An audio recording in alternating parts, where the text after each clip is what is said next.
With that lovely introduction, we've got Jace Ryan, our forwards coach, so fire away, guys. So Jace, you're in good spirits then this week? Is it fair to say? Yeah, we are. We're looking forward to the game ahead. Obviously, it's going to be a special one. We've settled into France nicely. Tremendous welcome.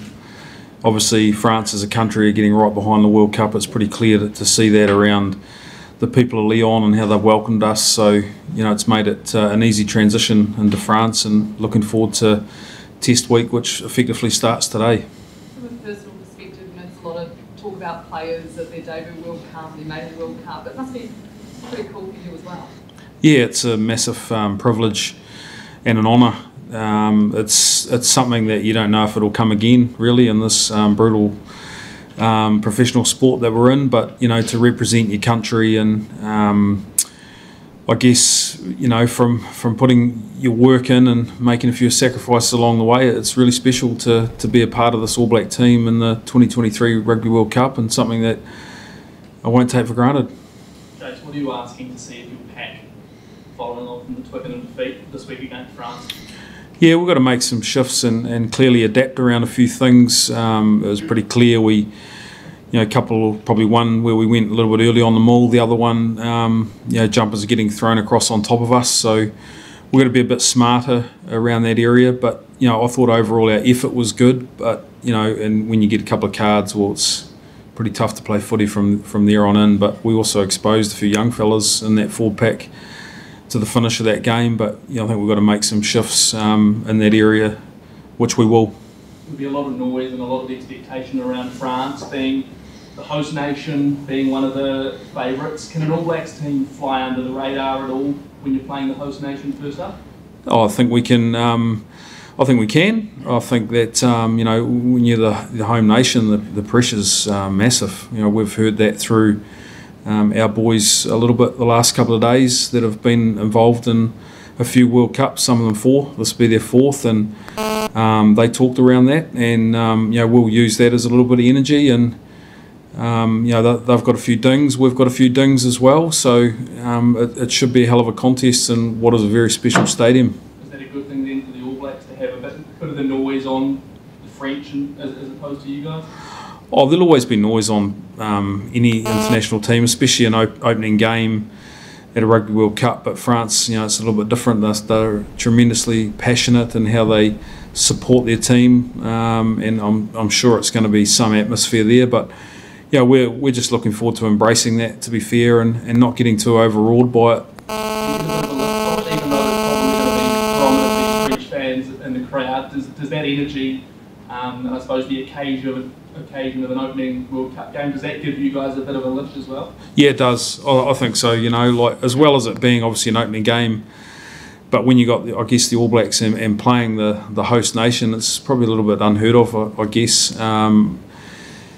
So I think it'll definitely give us a lift, no doubt about that. And the crowd, the atmospheres, and we probably felt that a little bit at Twickenham. It was like, well, this is going to be different. So we've got to be excited by that, embrace it, but not be overawed by it.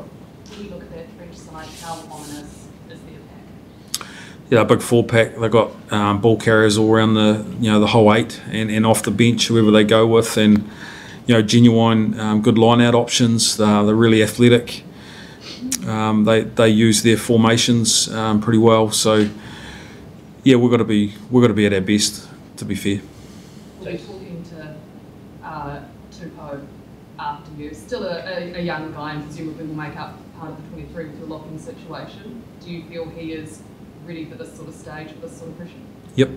I think that one of the great things I love about Toops is he doesn't get too overawed by things. He's tremendous at the homework he does, and he just plays really freely when he's on the field. He does a lot of things really instinctively, Toops, and that's what we want, especially from a younger man who's learning his way. But I think what's been impressive with Toops and this year is, you know, it's probably a true reflection of the guys like Brodie and Sam and Scooter that are actually helping him and setting up. They're seeing how they prepare. He's seeing that, so it's important.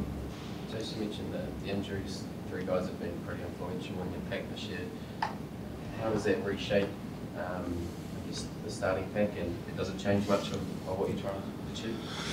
Yeah, it definitely probably reshapes it a little bit, but I think when we're chopping and changing and adapting with guys playing different positions and guys whether or not they're starting or finishing the game have got to be able to nail their role. But I think it is probably a little bit different, but in a way that if we adapt and we get our preparation right with whatever position they're playing, whether who's starting or who's finishing, we've got to sit behind it. The New Zealand fans can be a little bit dry at time, like we're sitting there and don't make a noise or anything like that. The French they just get right into it, don't they? They're singing and there'll be a couple of vinos in the stand and they'll just be really embracing it and it'll just be so electric. And I think that's probably the special thing about France and the people they are and how passionate they are and how enthusiastic they are, and that's the way they play. They're a little bit freestyle and they just embrace themselves, and I think that's probably the special part of why this World Cup is. It's going to be a little bit different to others of how the country's really embracing it. Jess, sorry, just for clarity on Shannon, you said he's a wee way away. Can you give us a time frame? Do you expect him to feature in Pool Play? Yes. Time frame? He's going to feature in Pool Play. All going well. Were you involved in the Scott Barrett judicial process, and did it feel like common sense sort of prevailed in that decision? I wasn't involved in it, but common sense definitely prevailed. All right, team. Thank you. And Thanks, guys. Thank you.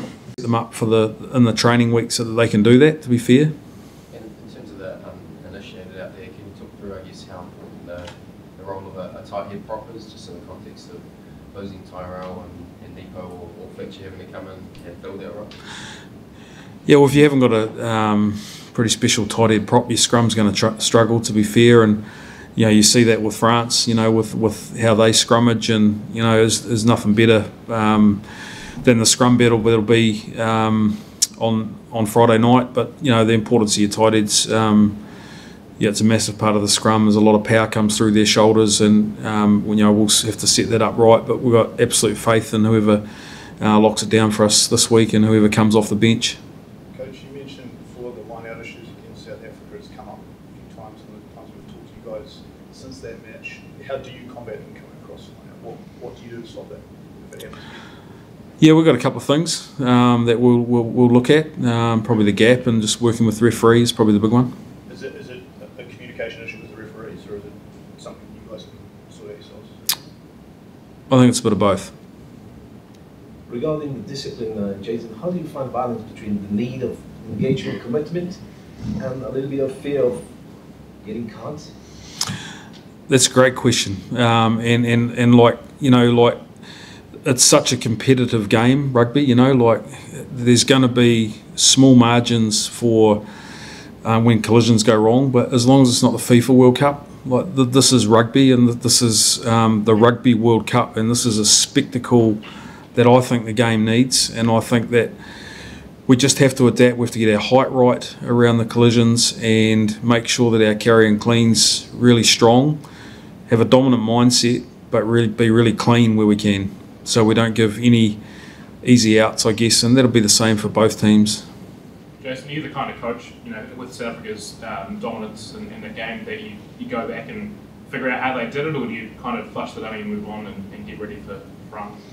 Yeah, the first thing I do is review myself as a coach before I start, have a look at what we previewed and how I could have been better to set the boys up. But I think, what was also really special in that game is the first 20 minutes we were under immense amount of pressure, and pressure we hadn't actually felt, to be fair, all year.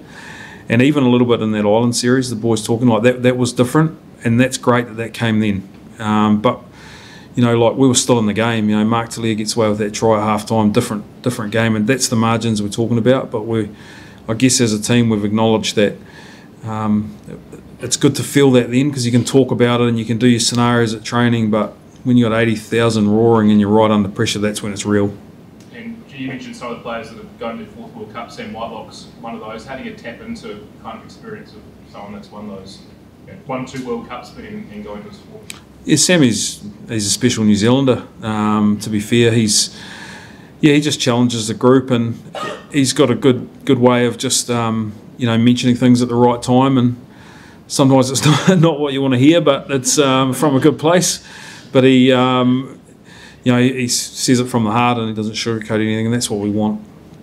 Jason, there will be a game into the game between the forwards, between Antoine Dupont and Aaron Smith. Would you elaborate on this two different way of handling the forwards back?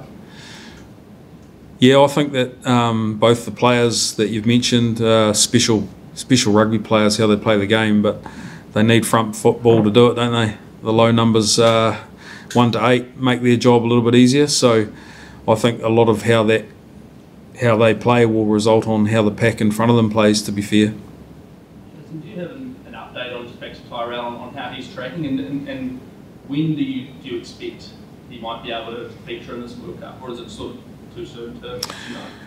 I think it's probably too soon to know. Like, otherwise we put too much pressure on Tyrell. Obviously he's not playing this game, as you know, but we just got to get him moving. It was a nasty cut that he got, like 30 plus stitches deep.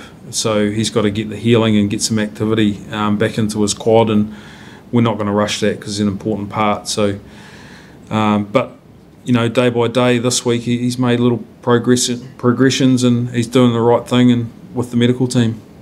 Just while we're on the injured trio, I guess Shannon and Brodie, there aren't any updates and status on them, how they're tracking? No, they're both coming along well. Again, I know it's probably a cliche, but they're doing everything they can. Brodie's getting through some good running and a little bit of work around line-out jumping and that sort of thing that he's just slowly integrating. So, and Shannon's still a wee way away.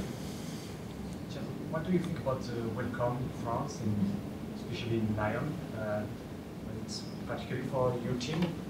Oh, I think watched a couple of games in the top 14 over the last couple of years, and just how the crowds and how everyone just